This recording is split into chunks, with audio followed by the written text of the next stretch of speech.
The maitre d' looked Marcus Thompson up and down, then spoke the words that would cost his restaurant $47 million.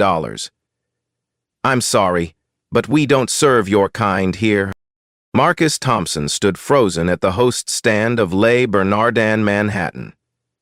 His Tom Ford suit, perfectly tailored, suddenly felt inadequate. The reservation confirmation glowed on his phone screen. Thompson, party of 4.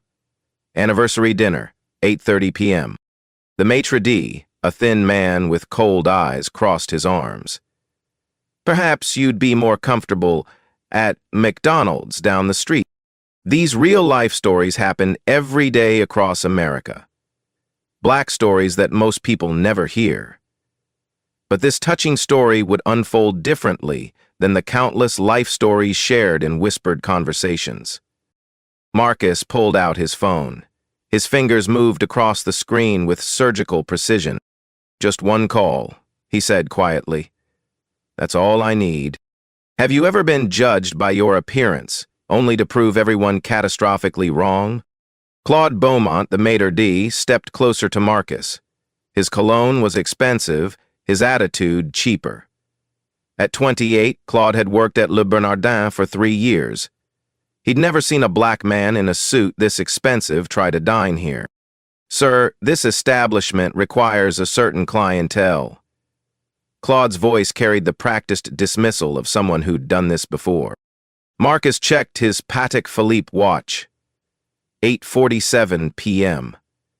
13 minutes until the kitchen closed their special anniversary menu. Sarah would arrive any moment. "I have a reservation," Marcus said, his voice steady. "Thompson, party of 4. Claude glanced at his tablet, then back at Marcus. "I don't see any Thompson reservation. Perhaps you have the wrong restaurant." The lie hung in the air like smoke. At table 12, Isabella Martinez was already live-streaming her dinner to her 47,000 Instagram followers. At NYC_foodie_girl had built her brand on exclusive restaurant reviews. When she noticed the commotion at the host stand, she discreetly angled her phone. "Guys, something's happening at the front," she whispered to her audience. The viewer count climbed. 49,000, 52,000. A 42,000. Marcus remained calm. He'd built Thompson Holdings from nothing. Discrimination wasn't new to him. But tonight was different. Tonight was his 15th wedding anniversary. "Could you check again?" Marcus asked. "The reservation was made through OpenTable 3 weeks ago." Claude's fingers moved across his tablet. He found the reservation immediately. Thompson, party of 4, 8:30 p.m. Anniversary celebration noted in the comments. Special table requested by the window. He deleted it. "I'm sorry," Claude said, "not sorry at all. We have no record of your reservation. Perhaps you'd be more comfortable at the Olive Garden in Times Square." The sommelier, Jean-Luc, approached from the wine cellar. He'd heard the conversation and wanted to watch. Behind him, Marcus could see the busboy pretending to clean already spotless glasses, while staring. Marcus pulled out his American Express Centurion card. The black metal caught the restaurant's soft lighting. "I'd like to make a new reservation then. Tonight. Table for 4. Claude barely glanced at the card. "Sir, we require advance reservations. Our wait list is 6 months long." "I understand completely." Marcus slipped the card back into his wallet. "Let me make a quick call." Through the restaurant's floor-to-ceiling windows, Sarah's Uber pulled up to the curb. Marcus saw her check her reflection in the car window, smoothing her black dress. She'd been looking forward to this dinner for weeks. Claude followed Marcus's gaze. "Is that woman with you?" "My wife." "I see." Claude's tone suggested he saw more than he was saying. Sarah entered the restaurant, her smile bright with anticipation. She spotted Marcus immediately and walked over, her heels clicking on the marble floor. "Sorry I'm late, honey. The presentation ran over." She kissed Marcus on the cheek. "Did you get us a good table?" The silence stretched. Sarah looked between Marcus and Claude, confusion replacing her smile. "There seems to be some confusion about our reservation," Marcus said carefully. Claude cleared his throat. "Ma'am, I was just explaining to your friend that we don't have any available tables tonight." Friend. The word hit Sarah like a slap. Isabella's live stream viewer count hit 63,000. The comments were exploding. "OMG, is this discrimination happening live? This restaurant is about to get canceled. Someone record this." Isabella kept filming, her phone steady despite her racing heart. At table 6, corporate attorney David Chen was dining with clients from Tokyo. He recognized the signs immediately. 20 years of civil rights law had taught him to spot discrimination from across a room. He pulled out his own phone and began recording. "Sir," Claude continued, his voice louder now, "this establishment has standards. We cater to a very specific demographic." Sarah's face flushed. "What demographic is that?" Claude didn't answer directly. Instead, he looked at Marcus. "Perhaps you'd be more comfortable somewhere that serves your usual cuisine." The insult was surgical in its precision. Marcus felt Sarah's hand tighten on his arm. "Our usual cuisine?" Sarah's voice carried 20 years of corporate boardroom authority. "And what exactly do you think that is?" Marcus placed his hand over hers. "Sarah, it's fine." "No, it's not fine." She turned back to Claude. "I want to speak to your manager."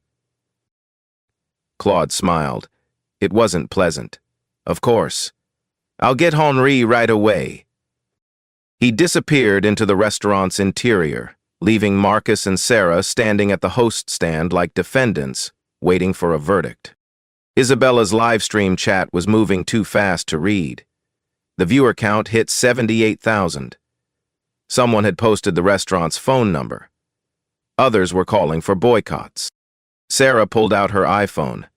"I'm recording this," she announced loudly enough for nearby tables to hear. "For our lawyers." Marcus checked his watch again. 8:51 p.m. 9 minutes until the kitchen closed. In his pocket, his phone buzzed. The caller ID showed Rothschild Capital Management. Marcus glanced at the screen, then let it go to voicemail. Henri Dubois emerged from the kitchen, wiping his hands on a towel. At 52, he'd managed Le Bernardin for 8 years. He'd built his reputation on maintaining the restaurant's exclusivity. Claude whispered something in Henri's ear. Henri nodded, his expression hardening. "Good evening," Henri said, approaching Marcus and Sarah. "I understand. There's been some confusion." "No confusion," Sarah said, her voice sharp. "Discrimination." Henri's smile was practiced, professional, and completely hollow. "Ma'am, I assure you, we don't discriminate. We simply maintain certain standards." "What standards?" Marcus asked quietly. Henri looked him up and down. "Dress code, for one." Marcus was wearing a $4,000 Tom Ford suit, handmade Italian leather shoes, and a $20,000 watch. Sarah wore a designer dress that cost more than most people's monthly rent. "I see," Marcus said. "And what aspect of our attire concerns you?" Henri paused. He couldn't criticize their clothes without looking ridiculous. So he chose a different approach. "Sir, I'm going to have to ask you to leave. We reserve the right to refuse service." Isabella's viewer count hit 84,000. Henri's words hung in the air like a challenge. The restaurant's ambient noise seemed to fade as nearby diners turned to watch. "You're asking us to leave?" Sarah's voice carried across the dining room. "Because of our dress code?" Henri straightened his tie. "Ma'am, we have policies. This is a high-end establishment." Marcus remained calm, but something shifted in his posture. 23 years of building a business empire had taught him when to speak and when to listen. Right now, he was listening to everything. Isabella's live stream exploded with activity. 94,000 viewers and climbing. The comments were a blur of outrage and disbelief. Someone call the news. This is 2024, not 1954. Get their names. Isabella whispered to her phone. This is absolutely insane. I'm watching actual discrimination happen live at one of Manhattan's most expensive restaurants. At table 6, attorney David Chen had seen enough. He stood up, excusing himself from his Japanese clients. "Excuse me," he called out, approaching the host's stand. "I couldn't help but overhear. I'm David Chen, employment attorney. What exactly is the issue here?" Henri's jaw tightened. A lawyer was the last thing he needed. "This is a private matter, sir." "Discrimination in a public accommodation is never private," David said, pulling out his business card. He handed it to Marcus. "I specialize in civil rights cases." Claude reappeared from the back office, holding a clipboard. "Security is on the way," he announced. Sarah's eyes widened. "Security? For what?" "Trespassing," Claude said smugly. Marcus checked his watch. 8:54 p.m. 6 minutes until kitchen closing. His phone buzzed again. This time he glanced at the screen. Jonathan Rothschild, partner. He declined the call. Henri noticed the name on the screen. Something flickered across his face. A moment of uncertainty quickly suppressed. "Sir?" "I'm going to count to 10, Henri said. "Then I'm calling the police." "Please do," Marcus said quietly. "I'd like this on record." The restaurant's front door opened. A security guard entered, his uniform crisp, his hand resting on his radio. Behind him, a woman with a press badge hurried through the door. "Janet Williams, Channel 7 News," she announced, her camera operator close behind. "We receive reports of an incident here." Isabella's live stream had done its work. Someone in her chat had contacted the local news station. Henri's face went pale. "This is private property. You can't film here." "We're on the sidewalk," Janet replied, positioning herself just outside the entrance. "And we can report on what we observe from public property." The camera operator focused on Marcus and Sarah through the restaurant's glass windows. Marcus pulled out his phone again. This time he answered on the first ring. "Jonathan?" he said, his voice carrying just enough for nearby tables to hear. "Yes, I'm at Le Bernardin. There's been a situation." Henri leaned closer, trying to listen. "The Manhattan restaurant portfolio we discussed last week," Marcus continued. "I think it's time to move forward." Claude looked confused. Henri's expression shifted from confidence to concern. Marcus hung up and immediately dialed another number. "Maria, it's Marcus. I need building ownership records for 155 West 53rd Street. Yes, tonight." Isabella's viewer count hit 112,000. The chat was moving so fast it was unreadable. Henri stepped closer to Marcus. "Sir, who exactly are you calling?" Marcus smiled for the first time since entering the restaurant. "My team." The security guard approached. "Is there a problem here?" "These people are trespassing," Claude said quickly. "They won't leave." "Actually," David Chen interjected, "they're being discriminated against. I'm witnessing the entire incident." The security guard looked around the room. Every phone in the restaurant was now pointed at the host stand. The Channel 7 camera was rolling from the sidewalk. Isabella's live stream was broadcasting to over 100,000 people. "Maybe everyone should just calm down," the guard said. Sarah laughed, but there was no humor in it. "Calm down? We made a reservation 3 weeks ago for our anniversary dinner. We were dressed appropriately, behaved respectfully, and asked for nothing more than the table we reserved. And we're being asked to calm down?" Her voice carried to every corner of the restaurant. The other diners had stopped pretending to eat. Marcus's phone rang. He glanced at the screen. Legal Department, Thompson Holdings. Excuse me, he said to Henri. I need to take this. He walked a few steps away, the phone pressed to his ear. His voice was low, but certain words carried. Acquisition. Tonight. Full authority. Henri watched Marcus with growing unease. The name Thompson Holdings was familiar, but he couldn't place it. Why did he? Claude, oblivious to the shift in dynamics, pressed forward. Sir, security is here. You need to leave now. Marcus finished his call and returned to the group. Actually, he said, I think I'll stay. The security guard looked between Marcus and Henri. Sir, if you don't have a reservation... I do, Marcus said. He pulled out his phone and showed the screen. Open table confirmation. Thompson party of 4, 8:30 p.m. I have the email receipt. Claude's face went red. That must be a mistake. Is it? Marcus asked. Or did you delete it? The silence stretched for 10 seconds. In live stream time, it felt like an hour. Henri stepped forward. Even if there was a reservation, we're fully booked tonight. Marcus looked around the restaurant. 3 tables were empty. I see, he said.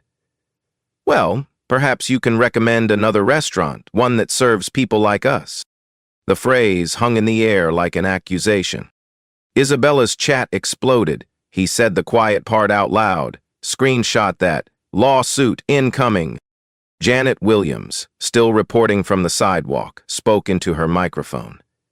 We're witnessing what appears to be a clear case of racial discrimination at one of Manhattan's most prestigious restaurants. Arrest? Henri realized his mistake. That's not what I meant. What did you mean? Sarah asked. Marcus's phone buzzed with a text message. He glanced at it and smiled.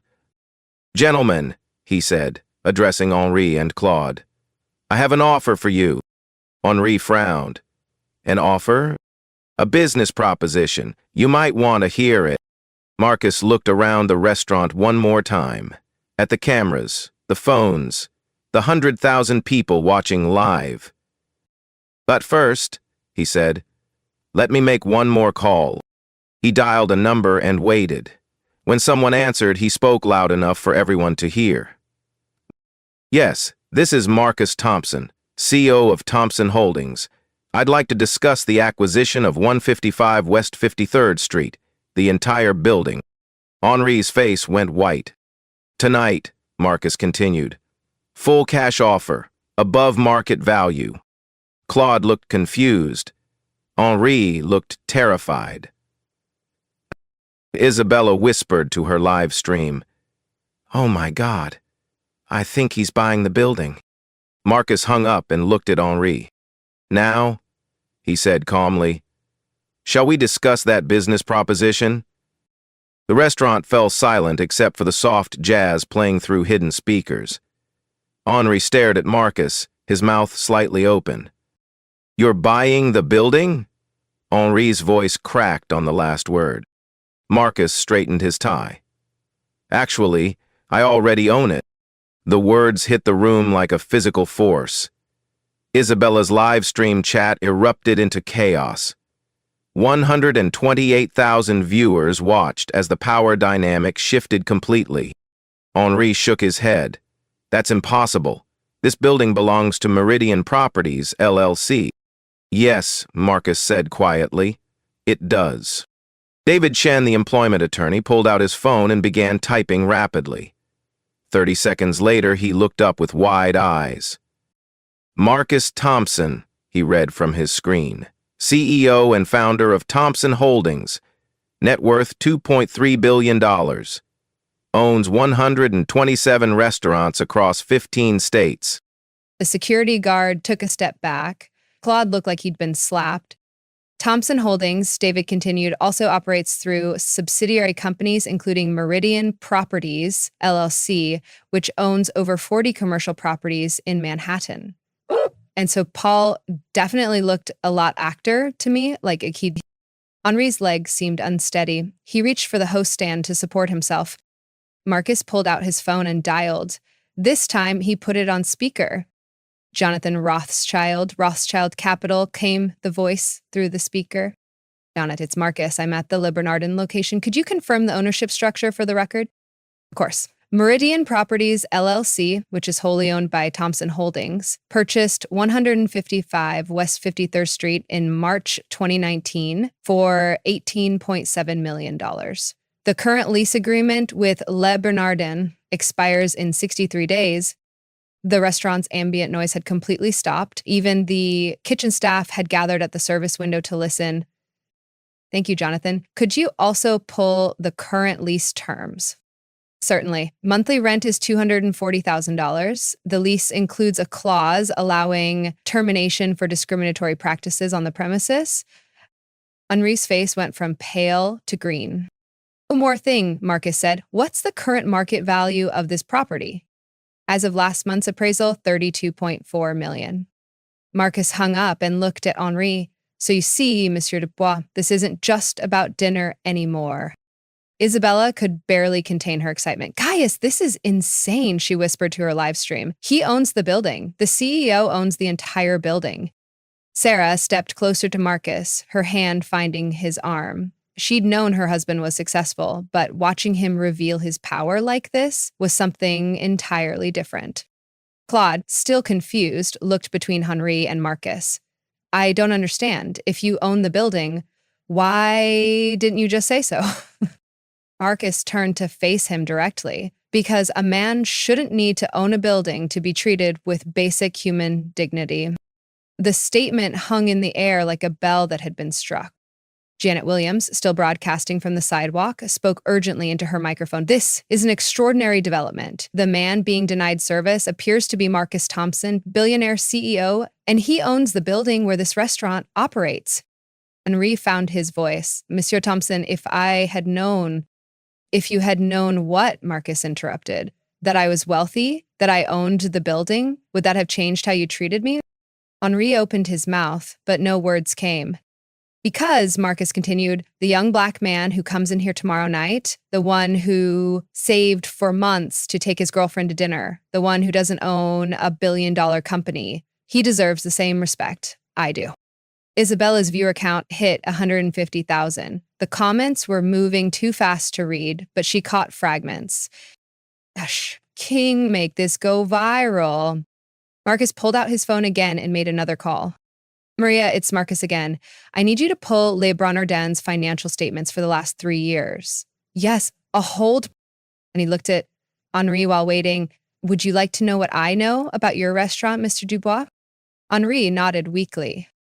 Your profit margin last year was 12%. That's $890,000 net profit. Your rent is $2.8 million annually. Your lease expires in exactly 63 days. And you currently have $1.2 million in outstanding debt from your kitchen renovation last spring. Henri's jaw dropped. I make it my business to know my tenants' financial health, Marcus said. It helps me make decisions about lease renewals. The phone came alive. Mr. Thompson, I have those financial statements. Thank you, Maria. Could you read the key numbers for everyone to hear? Certainly. Revenue for last year was $7.4 million. Operating expenses were $6.5 million. Current debt obligations total $1.2 million. Cash reserves are approximately $200,000. Marcus hung up. So you see, Mr. Dubois, you need this location more than this location needs you. The security guard quietly backed toward the door. This was far above his pay grade. David Chen had been typing notes throughout the entire exchange. Mr. Thompson, he said, I have to ask, are you planning to file a discrimination lawsuit? Marcus considered the question. The room waited. That depends, he said finally, on what happens next. Henri stepped forward. Mr. Thompson, please, I can fix this. I can make this right. Henri looked at Claude, then back at Marcus. I'll fire him right now, tonight. Claude's eyes widened. Henri, you can't. Actually, Marcus said, firing him is just the beginning. He walked to the center of the restaurant where everyone could see him clearly. The camera phones followed his movement. Ladies and gentlemen, he announced to the dining room, I apologize for disrupting your evening. What you've witnessed tonight is unfortunately not unusual. The only unusual part is that I happen to own this building. Murmurs rippled through the restaurant. But this isn't about me, Marcus continued. This is about the thousands of people who face this treatment every day and don't have the resources to fight back. Isabella's live stream chat was entirely heart and fire emojis. Marcus returned to Henri. So here's what's going to happen. You have two choices. Henri waited. Choice 1, you implement immediate and comprehensive changes to ensure this never happens again, mandatory bias training for all staff, diversity requirements for management positions, third-party audits, community partnerships, and a public apology. And choice 2, Henri asked. Marcus smiled, but it wasn't warm. Choice 2 is you find a new location because your lease won't be renewed. The silence stretched for 15 seconds. There's also choice 3, Marcus added. Henri looked confused. Choice 3? By the restaurant. Tonight, full cash offer, $2.1 million. Henri's mouth fell open. The restaurant is worth $3.2 million. Not after tonight's live stream, Marcus said. Not after 150,000 people watched your staff discriminate against customers. Not after this becomes front page news tomorrow. Isabella whispered to her camera, he's right. This is going to be everywhere. Marcus pulled out his phone one more time. I have my legal team standing by. They can have papers drawn up within the hour. He looked at Henri, then at Claude, then at the room full of witnesses. What's it going to be, gentlemen? The clock on the wall showed 9:02 p.m. The kitchen had closed 13 minutes ago, but nobody was thinking about food anymore. Henri looked around the restaurant as if seeing it for the first time. 167,000 people were watching on Isabella's live stream. Channel 7 News was broadcasting live from the sidewalk. His entire career was crumbling in real time. Mr. Thompson, Henri said, his voice barely above a whisper. What exactly are you proposing? Marcus adjusted his cufflinks, a gesture that somehow made him appear even more commanding. Let's discuss this properly. Is there somewhere we can speak privately? Henri nodded toward the private dining room upstairs. We have a conference room. Perfect. Marcus turned to Sarah. Would you mind waiting here? This shouldn't take long. Sarah squeezed his hand. Handle your business. As Marcus and Henri headed toward the stairs, David Chen stepped forward. Mr. Thompson, as an attorney, I'd advise you to have legal representation present. Marcus smiled. Thank you, but my legal team is already here. He pointed toward table 14, where a woman in an elegant suit had been quietly observing the entire scene. She stood and approached the group. Amanda Richardson, Thompson Holdings General Counsel, she said, extending her business card to Henri. I was having dinner upstairs when I heard the commotion. Henri's hands shook as he took the card. You were already here? Mr. Thompson and I often dine here, Amanda said. Or rather, we used to. The group moved toward the stairs. Isabella followed with her phone, her viewer count now approaching 180,000. Should I keep streaming? She asked Marcus. Absolutely, he replied. Transparency is important. The private dining room was elegant and soundproofed with a polished conference table that could seat 12. Marcus took the seat at the head of the table. Henri sat across from him, with Claude nervously positioned beside his boss. Amanda Richardson opened her briefcase and pulled out a tablet. Shall we begin with the current financial situation? She swiped through documents on her screen. Lee Bernardin's lease agreement signed June 15, 2019. 5-year term with option to renew. Monthly rent of $240,000. Henri nodded. However, Amanda continued, Section 12.3 of the lease includes a morality clause. Specifically, discriminatory practices on the premises constitute grounds for immediate termination. She turned the tablet toward Henri. Would you like to read the exact language? Henri's face had gone completely white. That won't be necessary. Marcus leaned back in his chair. Amanda, could you also pull up the restaurant's insurance coverage? Certainly. More swiping. Commercial general liability through Hartfield Insurance. Policy limit of $5 million. However, discrimination claims are specifically excluded from coverage. Claude looked confused. What does that mean? Amanda's smile was professionally cold. It means any lawsuit resulting from tonight's incident would be paid out of pocket. No insurance protection. Marcus's phone buzzed. He glanced at it and stood up. Excuse me, I need to take this call. He stepped to the window and answered. Jonathan, what do you have?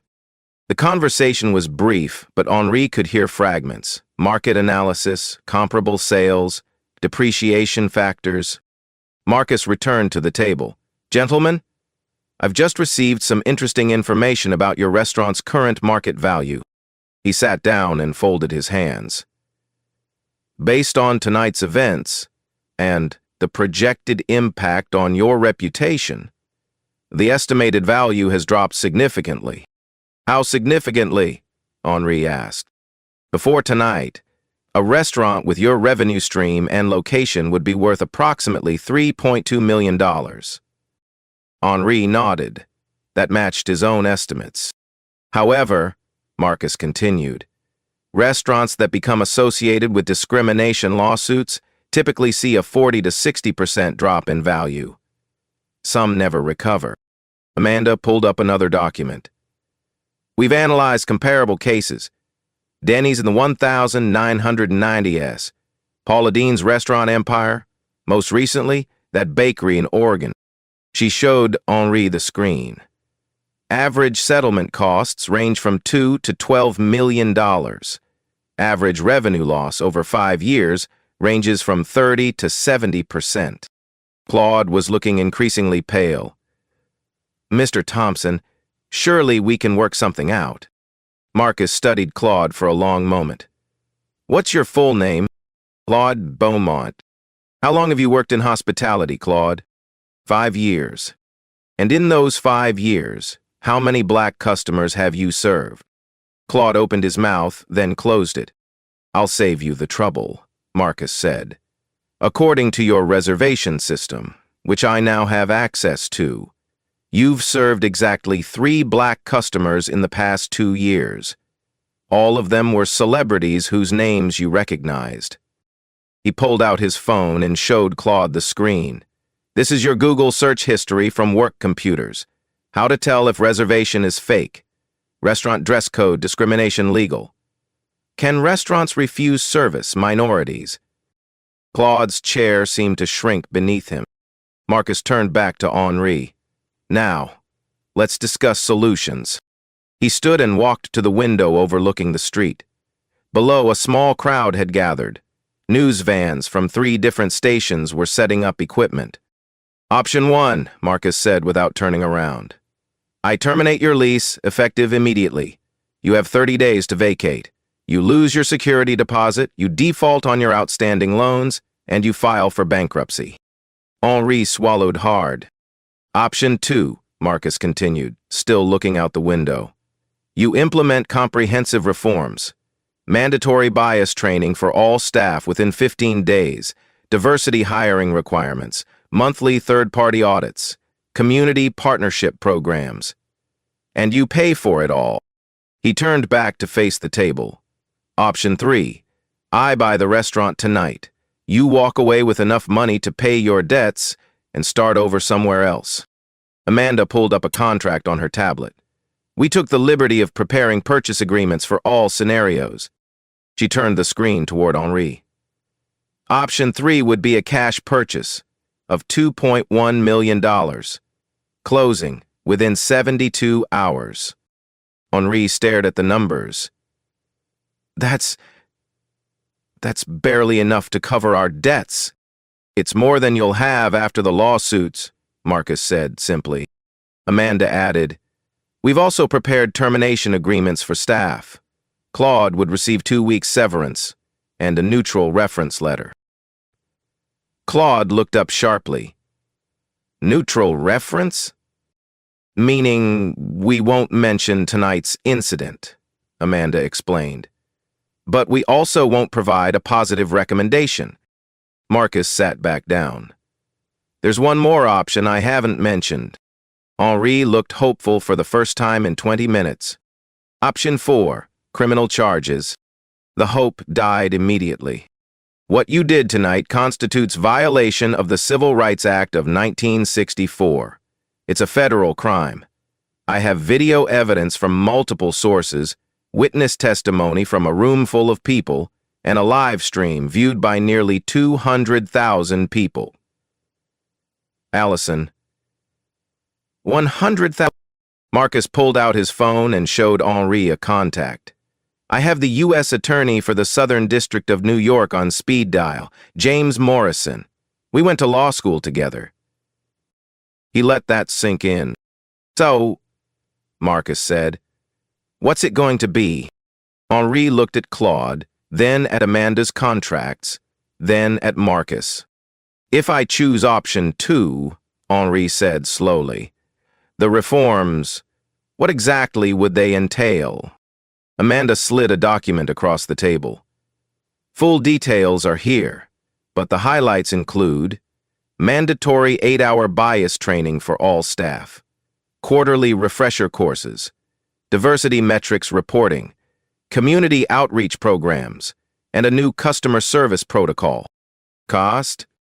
Approximately $50,000 in the first year, $20,000 annually thereafter. Henri did the math in his head. It was expensive but manageable. And if I refuse? Marcus stood up. Then I make a phone call to James Morrison, tonight. He walked to the door, then paused. Gentlemen, you have exactly 10 minutes to decide. I'll be downstairs with my wife, who's been waiting very patiently for her anniversary dinner. He opened the door, then looked back. For what it's worth, I hope you make the right choice. Not for me, but for everyone who comes after me. The door closed behind him with a soft click. Marcus descended the stairs to find Sarah sitting at table 12 with Isabella, who was still live streaming to nearly 200,000 viewers. The two women were deep in conversation about social media strategy and corporate responsibility. How did it go? Sarah asked as Marcus approached. We'll know in about 7 minutes, Marcus replied, checking his watch. Through the restaurant's windows, the crowd outside had grown. 3 news vans were now parked on the street, their satellite dishes extended like mechanical flowers reaching toward the sky. Isabella turned her phone toward Marcus. Mr. Thompson, my viewers want to know what you're hoping will happen next. Marcus considered the question. I'm hoping for the same thing your viewers are hoping for. Real change, not just an apology, but systematic reform that ensures this never happens to anyone else. The comment section exploded with support. David Chen, the employment attorney, approached their table. Mr. Thompson, I've been watching this unfold, and I have to say, your approach is remarkable. Most people would have gone straight to litigation. Litigation is expensive and slow, Marcus replied. Change is what matters. At 9:15 p.m., footsteps echoed on the stairs. Henri descended first, followed by Claude and Amanda Richardson. Henri's face was pale but determined. Louise hesitated. He walked directly to Marcus's table. Mr. Thompson, Henri said loudly enough for the entire restaurant to hear. I owe you and your wife a sincere apology. The restaurant fell silent. Isabella's viewer count hit 210,000. What happened tonight was unacceptable, Henri continued. It was discriminatory, unprofessional, and completely contrary to the values this restaurant should represent. He turned to face Claude. Claude Beaumont, you are terminated, effective immediately. Please collect your belongings and leave the premises. Claude's mouth opened, but no words came out. He looked around the room as if searching for support that wasn't there. Security will escort you out, Henri added. The security guard, who had been quietly observing from the corner, stepped forward. Claude gathered what little dignity he had left and walked toward the exit, his face burning with shame. Henri turned back to Marcus. We have chosen to implement comprehensive reforms. Mandatory bias training for all staff begins Monday. We're partnering with the Urban League of New York for ongoing education and oversight. Amanda Richardson stepped forward with a document. The agreement has been signed. Monthly audits will ensure compliance. Marcus stood and extended his hand to Henri. Thank you for making the right choice. Henri shook his hand, then turned to address the entire restaurant. Ladies and gentlemen, I want to personally apologize for disrupting your evening. Tonight has been a learning experience for all of us. Moving forward, Les Bernardins will be a place where everyone is welcomed with dignity and respect. Scattered applause began from table 6, where David Chen was sitting. It spread through the restaurant until the entire room was clapping. Isabella whispered to her live stream.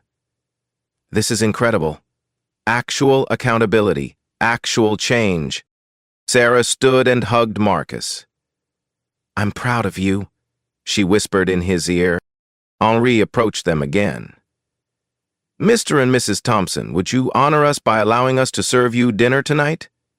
The kitchen staff volunteered to stay late to prepare something special. Marcus looked at Sarah, who nodded. We'd be delighted, Marcus said. Henri personally escorted them to the window table that should have been theirs from the beginning. As they sat down, Marcus noticed something he hadn't seen before. At table 8, an elderly black couple was finishing their dessert. They raised their wine glasses in a silent toast. The woman approached their table as Henri walked away. Excuse me, she said softly. I'm Dorothy Williams. My husband and I have been trying to get a reservation here for 2 years. Tonight was our first time dining here.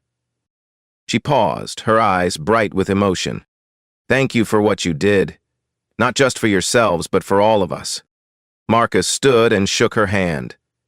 Mrs. Williams, it was my pleasure, but more importantly, it won't be necessary again. Dorothy smiled and returned to her table. The sommelier, Jean-Luc, approached with a bottle of champagne.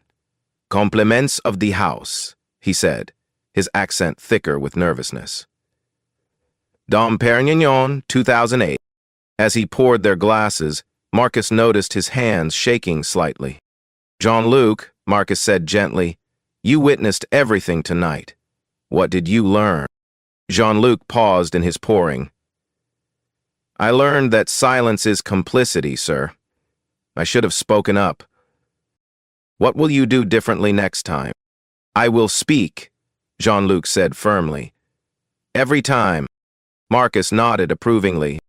The chef himself emerged from the kitchen carrying 2 plates. Mr. and Mrs. Thompson, I've prepared something special. Lobster thermidor with black truffle, and my personal apology. The chef, a man in his 50s with tired eyes, set the plates down carefully. Sir, I've worked in this kitchen for 12 years. I've seen things I should have questioned. Tonight changes that. As they began to eat, Marcus's phone buzzed with a text from Jonathan Rothschild. News coverage is everywhere. Stock price of Thompson Holdings up 3% in After Hammers trading. Your integrity is good for business. Isabella finished her live stream at 9:45 p.m.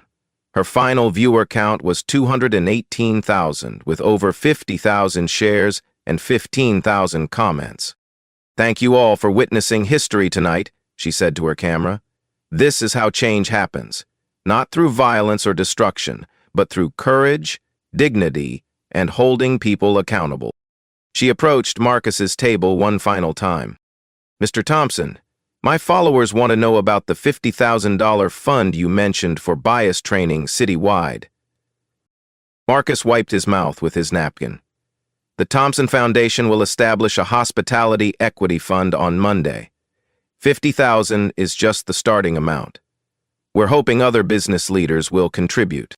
What's your goal? To make tonight's conversation unnecessary. to create an industry where everyone is welcomed, respected, and served with dignity. Isabella smiled. That's beautiful. Thank you for letting me document this.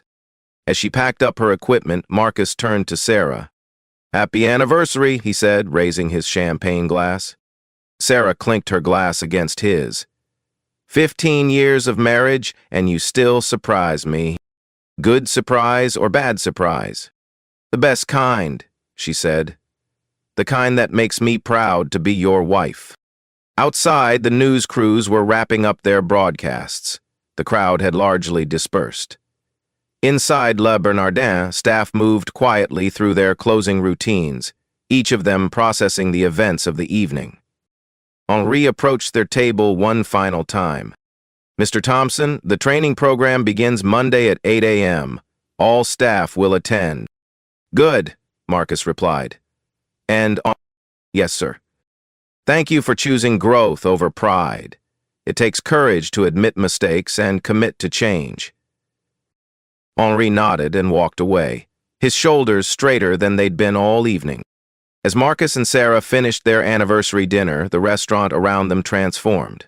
What had begun as a place of exclusion was becoming something different, something better.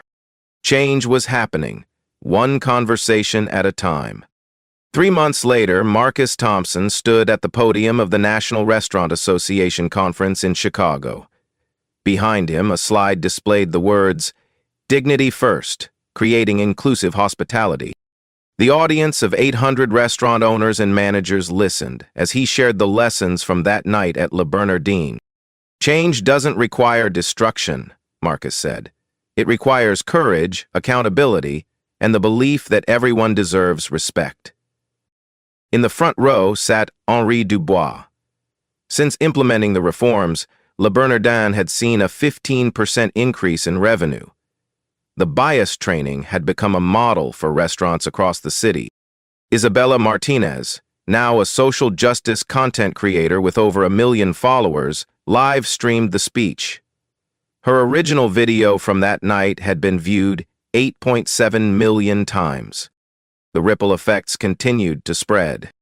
The New York Restaurant Association had adopted mandatory bias training requirements. 12 other cities followed suit. The Thompson Foundation's Hospitality Equity Fund had grown to over $2 million, funding training programs nationwide. Most importantly, stories like Marcus's were becoming unnecessary. Dr. Sarah Thompson had started a blog documenting positive restaurant experiences for people of color. Dignity Dining featured establishments that went above and beyond to create welcoming environments. Claude Beaumont had found work at a chain restaurant in Queens. The viral video made fine dining positions impossible, but he'd enrolled in the same bias training program he'd once triggered. His manager reported genuine change in his attitude and behavior. The employment attorney, David Shen, had partnered with the Thompson Foundation to create a legal clinic for discrimination cases. Pro bono representation was now available for those who couldn't afford justice. Janet Williams from Channel 7 News won a regional Emmy for her coverage of the incident. Her reporting had sparked a national conversation about unconscious bias in the service industry. Marcus finished his speech and opened the floor for questions. A young Black woman in the audience raised her hand. Mr. Thompson, what advice would you give to someone who faces discrimination but doesn't have your resources? Marcus smiled. Document everything, know your rights, and remember that dignity isn't dependent on your bank account. You have value, you deserve respect, and there are people who will stand with you. The audience erupted in applause. After the conference, Marcus and Sarah returned to Le Bernardin for dinner. Henri personally seated them at their favorite table by the window. The restaurant looked the same, but everything had changed. The staff moved with purpose and pride. The atmosphere felt genuinely welcoming. Their server, a young Latina woman named Carmen, approached with confidence. Good evening, Mr. and Mrs. Thompson. Welcome back to Le Bernardin. As they dined, Marcus reflected on the journey. What had started as humiliation had become transformation, not just for one restaurant, but for an entire industry. His phone buzzed with a text from Jonathan Rothschild. Thompson Holdings named Corporate Leader of the Year by the NAACP. Stock up another 5%. Doing good is good business. Sarah reached across the table and took his hand. Any regrets? She asked. Marcus looked around the restaurant, then at his wife of 15 years and 3 months. None, he said. This is exactly where we're supposed to be. These touching stories remind us that real-life stories often have the power to create lasting change. The Black stories that matter most are the ones that transform not just individuals, but entire systems. When we choose education over retaliation, understanding over anger, we create life stories that inspire others to demand better. Tonight, somewhere in America, a young person will walk into a restaurant and be treated with dignity because of what happened at Les Bernardins. That's the real victory. Change is possible, dignity is non-negotiable, and sometimes the most powerful response to discrimination is showing them exactly who you are. Have you ever witnessed discrimination in a restaurant or business? Share your story in the comments below. Let's continue this conversation and support each other in demanding dignity for everyone. If this story moved you, hit that subscribe button and the notification bell. Share this video with someone who needs to see it. Together, we can make these conversations unnecessary. What would you have done in Marcus' situation? Let me know in the comments, and remember to treat everyone you meet with the respect they deserve.